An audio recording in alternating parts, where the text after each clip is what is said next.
Shalom, like to say, Koli and Vla, Yahweh Bashim Yashab Bashim Kakadash, the honest apostle Ezra Millstone, peace, I teach, and hopefully, Shalom. And the lesson in this video is going to be agreeing with our adversary. I'm going to get into a little bit in a testimony that recently just happened, and even, some that happened, maybe like, say a few months ago or so. But, I remember this incident that just happened was pretty much, let's say, on a Tuesday night, basically, which was like around 12 a.m. anyway. But what happened was, I was driving around an area that, pretty much is a hot spot for, crime-related activity, even like prostitution or whatever, and I was just kind of like just driving around to see what goes on, and I'm just, just only drove around there for like,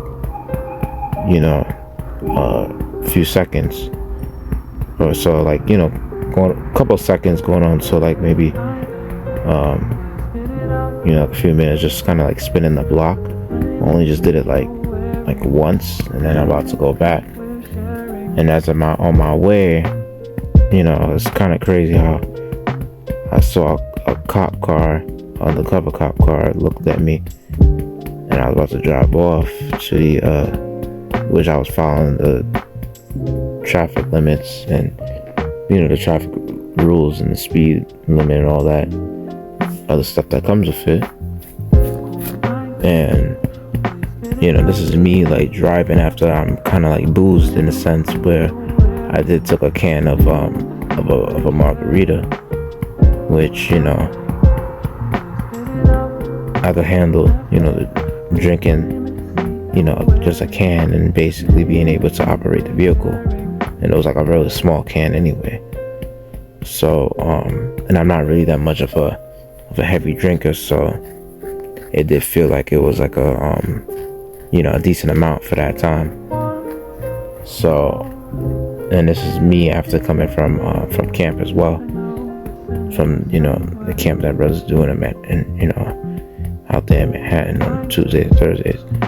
So now got to the point where, this long story short, when I was about to go on my way out of some middle street in that, and this was all after I pretty much dropped the brother off from the camp, but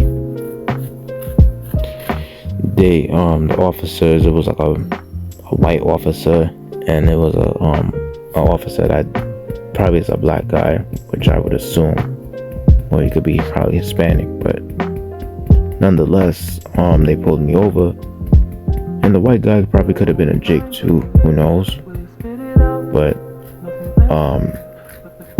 they were calm and cool and stuff like that, and they just told me certain commands, and I just respectfully listened to them, but at the same time I let them know, like, that I'm just trying to go on my way home. And then if they were asking me if I was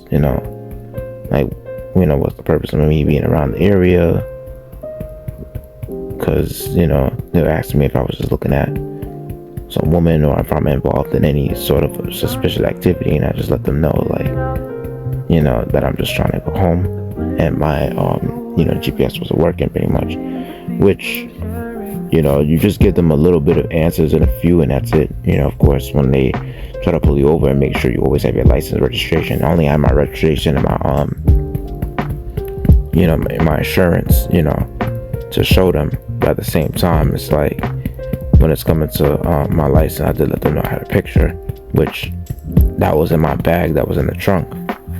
So I thought I didn't bring it at all. I thought I forgot to bring it, which that's why it's also good to not only have like the wallet that covers your insurance and your the paper that holds your insurance information and your registration information. It's also good to put like a copy of a driver's license in that, wallet to make sure that it stays always in the front of your car, so they won't have an excuse to search your car if anything. But since I'm in a hotspot area, that's probably already enough probable cause for them to even try to, pull that off, to want to search your vehicle. And then at the same time, it's like, they just wanted to speak to me a little bit, and then at the same time try to see what type of person I am. And they realized that since I was cool and respectful, that they were just gonna let me go, and just told me to just get home safe and all that stuff, even though he did search like a bag in my car and kind of illegally search.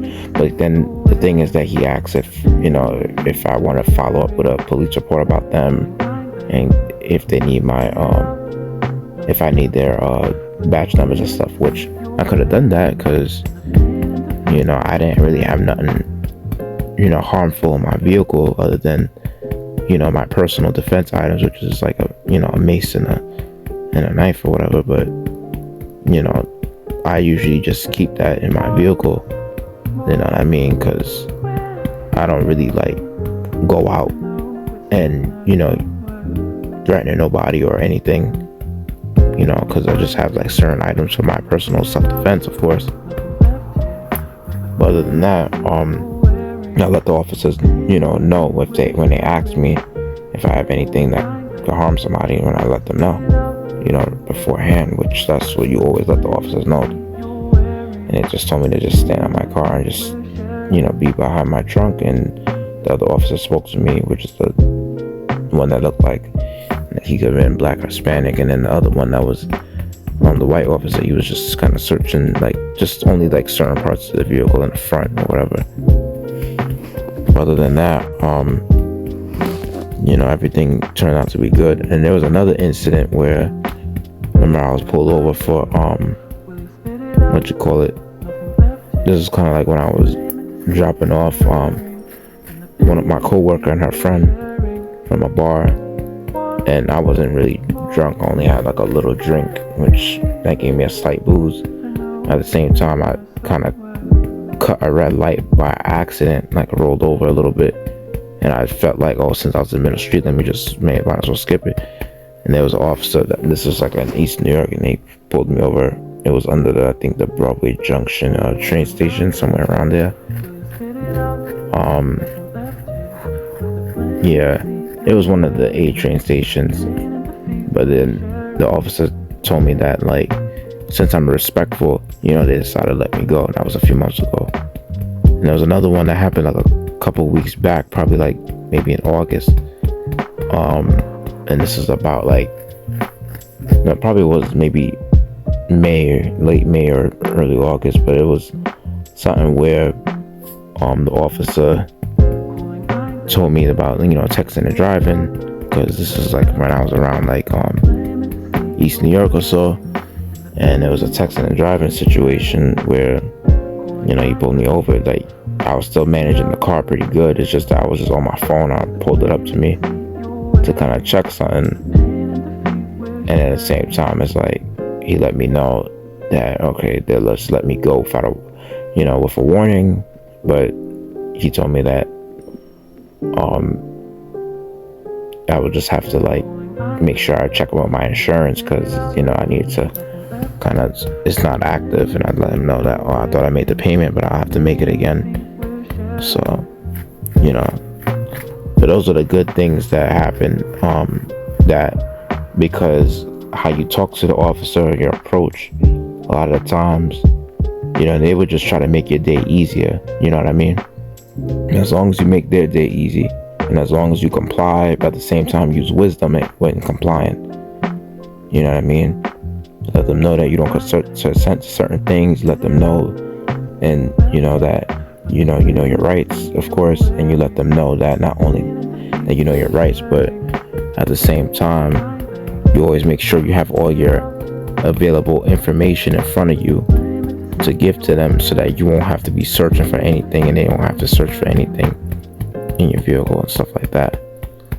And that's how the scripture says in Matthew 5 verse 25. It says, agree with thine adversary quickly, whilst thou art in the way with him, lest at any time the adversary deliver thee to the judge, and the judge deliver thee to the officer, and thou be cast into prison. Right. And the thing is that when it's coming to dealing with the officers, they're in authority, and that officer could be a Jake or another nation, or even an Edomite, most especially if they're a heathen or Edomite. You better really take heed. But if it's an officer in general, you always, make their day easier, comply if need be. If you have to let them search your vehicle and they claim they have probable cause at that point. But other than that, you let them know you don't consent to a random search. So, but as long as they, since they were respectful to me and they didn't do nothing crazy and they kept it cool with me and they let me go, they didn't give me no ticket or no, summons, then, I was pretty much, cool with them on that level, and that was all through the Heavenly Father, because He knows that I serve Him. But at the same time, it's like, I try my best not to tempt the Lord, in a sense, and everything, seemed like it worked out. Usually sometimes the spirit that Jake have is like Jake have that unruly, rebellious spirit where they feel like if they know damn well that they ain't do nothing wrong to get pulled over, they feel that they have the right to spaz on an officer or yell at them, acting like the officer's supposed to be compliant with how they're acting against the officer, and that's not smart, because that's going to make an officer want to arrest you. That's going to make him want to attack you, because you don't know what they're going through in the police academy. You don't know the type of treatment that they're going through. A lot of times, usually new officers may have to take, shittier shifts, shifts that the older officers are not going to take, and things of that nature when you're working for city jobs. You got to work your way up to get into better shifts. You're working your way from the bottom to rise up to the top. And on top of it, you got to deal with other people in the job that, might be trying to act like they're above you, like they're, pretty much on a high horse, thinking that you're a peasant to them. You got to deal with all type of pretty much assholes on the job, and even dealing with the people in the public while you're trying to like maintain yourself and your temper around these people. So that could weigh a lot on a person that does a city job, especially an officer at that point. And then when they see that you're a person that they pulled over, that you're one of those type of people that is being aggressive and belligerent, now they may just take their anger out on you and be like, you know what, they want to fuck your day up now. Now they want to arrest you. Now they want to charge you with all disorderly conduct and, other charges that they could pretty much, give you just because you made their day harder and you didn't comply and, you didn't participate with them nicely. And this is Proverbs 16 verse 7. It says, when a man's ways please the Lord, He maketh even his enemies to be at peace with him.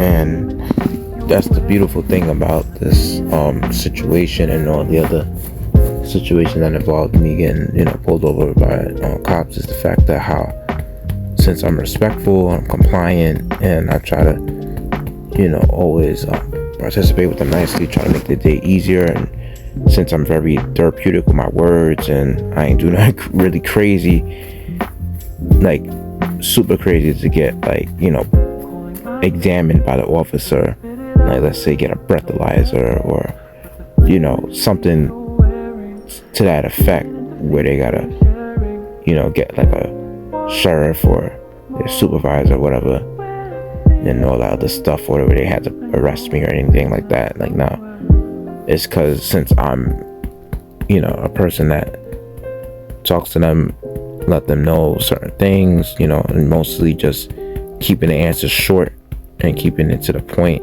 because that's another form of wisdom as well. Not answering all their questions, not trying to make them twist your words, not trying to let them twist your words in their favor to try to like see if they should make an arrest or whatever, because sometimes they will do that shit. You know what I mean? They could potentially do that, and they could legally lie to you as well. And by law in New York mainly, it is legal for you to carry a pepper spray and a knife, as long as the knife is concealed, like a switchblade or so. So I already know, the law. But other than that,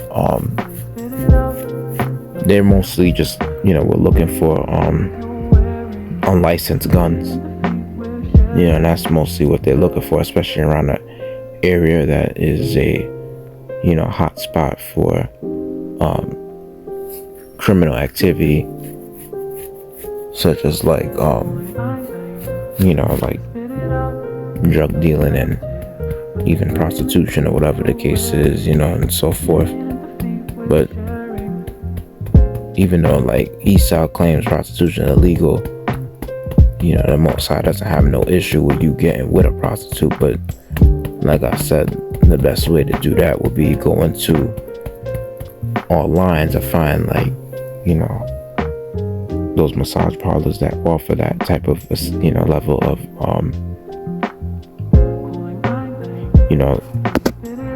that offer those type of services. Mainly like those happy ending massage parlors, and they got, decent ones, on a bed page where you could find, different races and nationalities of different women, not only mainly Asian and Latino, but they got other ones as well, especially in the city area like New York City. But other than that, when you serve the Lord, it's like, people can naturally be at peace with you because they realize like, that you're not as what they thought you were, because sometimes they see that, you could be a so-called black, Hispanic, Native American. They might think that, they fit those stereotypes that so-called white man makes of you. You know what I mean? And at the same time, it's like, you don't fit those stereotypes because you serve the Heavenly Father.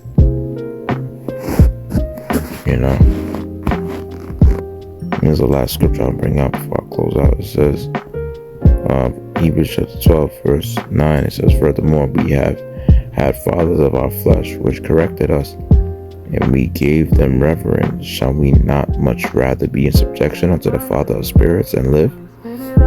So yeah, that's just a rhetorical question. So we are in subject unto the Father of spirits, which is Yahweh Hashem Al Shai. He's the one who gave his son the blueprint to create your spirit, because Yahweh Shai, his son, the Most High Son, created everything. It tells you that for Colossians 1st chapter. And the thing is that, the Most High holds that title of being the Father of all spirits, because he's the one that controls everyone's mind. At the end of the day, he's the mastermind in the fourth dimension, and everything is all set up in the fourth dimension before it plays out on a third dimension. That's why a lot of times before a fight starts, it's always talking shit that leads up to, the fist fight. A lot of times you talk to someone calmly, and just, of course, even going as far as ignoring people and trying to like avoid. A lot of times you could avoid so much trouble just by mostly keeping your mouth shut or being smooth and calm with your words. And I'm gonna bring out this is the last one actually.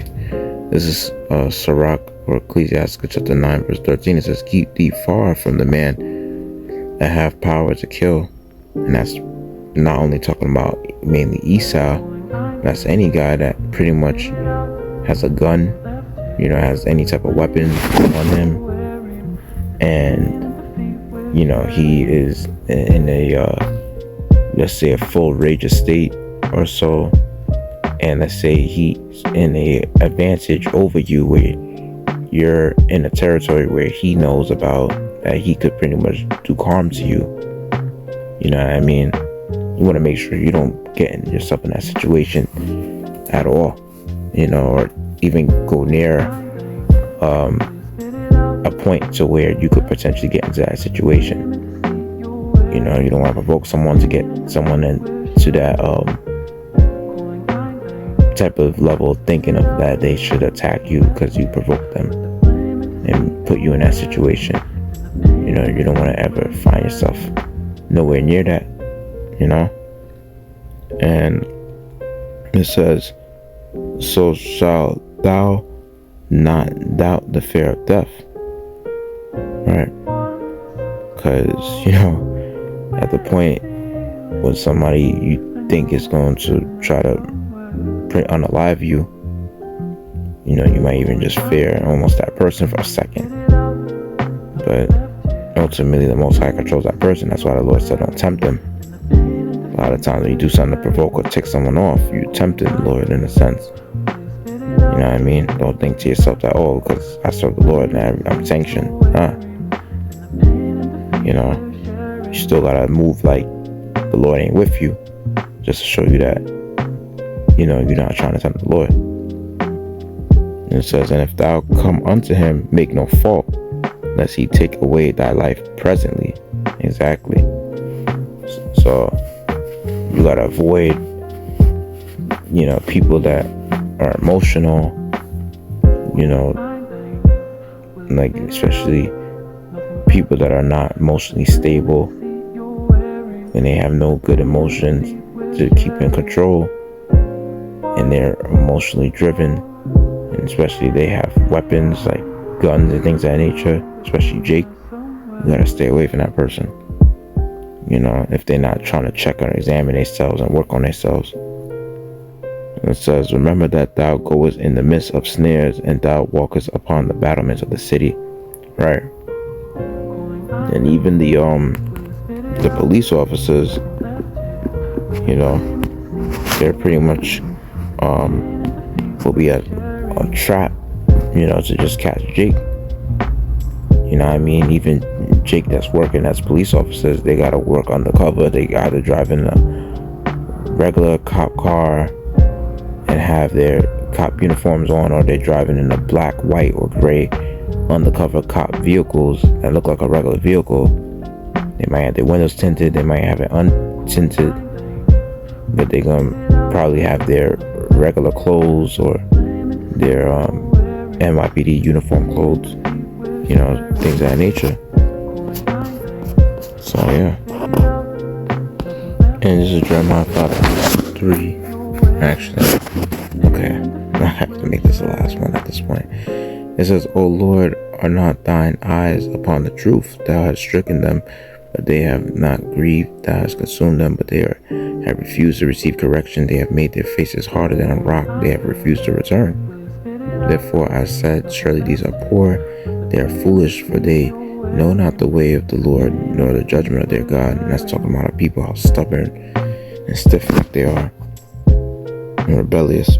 It says, I will get them unto the great men, and will speak unto them, for they have known the way of the Lord and the judgment of their God. But these have altogether broken the yoke and burst the bonds. Wherefore a lion of the forest shall slay them, and a wolf of the evening shall spoil them. A leopard shall watch over the cities.